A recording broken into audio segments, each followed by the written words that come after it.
Hey, what is up guys? I'm KBHD here, and this is just a fun little flashback video.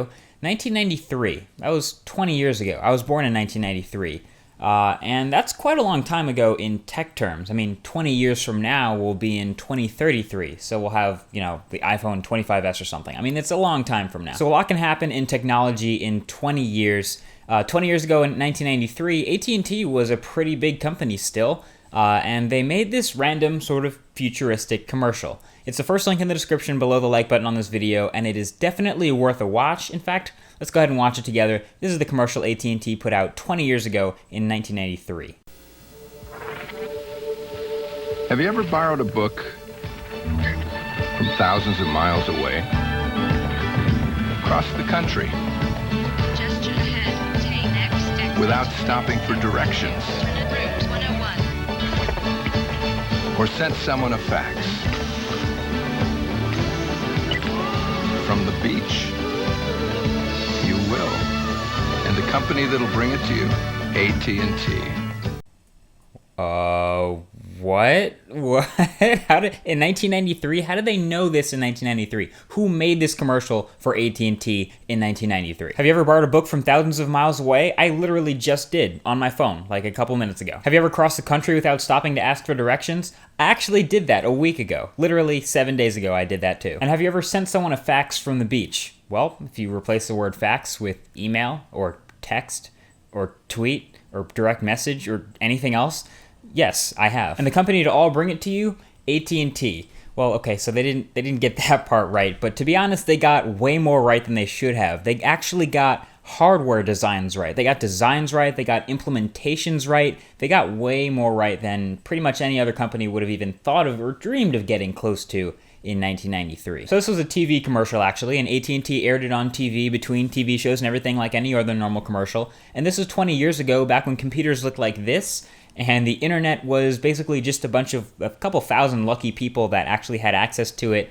and it was basically used for just sending messages back and forth between each other. In fact, 60% of internet traffic in 1993 was email. Now it's not. Now, 60% of internet traffic is definitely not email. But reading a book on the internet, first of all, that's a thing that happens today. That's been happening for the past couple of years.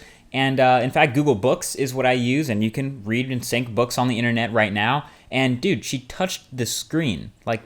She touched the screen. That's like a desktop touchscreen PC. Like, we see Windows 8 desktop touchscreen PCs just coming around now in like the late 2010s to like now. That's pretty impressive that they already kind of saw that coming. And Google Books on a Windows 8 desktop touchscreen PC is like now a thing. So that's pretty impressive. AT&T also figured that if we were going to navigate across the country without asking for directions, that we would need an in-dash touchscreen car-mounted GPS system that narrates us directions in real time.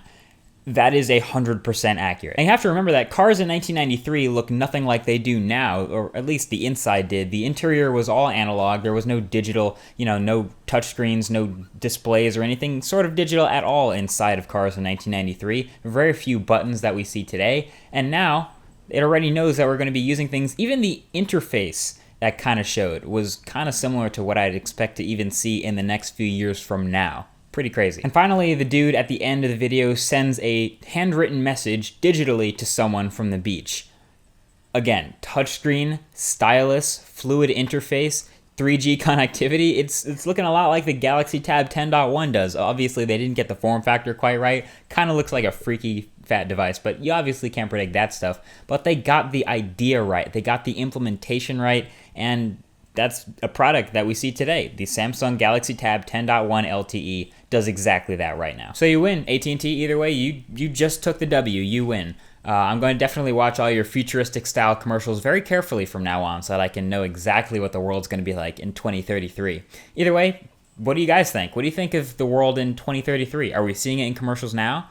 Flying cars, or just Google Wallet everywhere? What does their future kind of hold? I know there's a lot of kind of silly robotic themed droid commercials that we're seeing kind of phase out from the Motorola days, but honestly a lot of the stuff is pretty interesting, and I'm excited to see if anything at least awesome looking like Google Glass kind of makes its way forward for our future. So either way, let me know in the comment section below what you're excited for, and I'll definitely go watch some AT&T commercials now because I'm excited.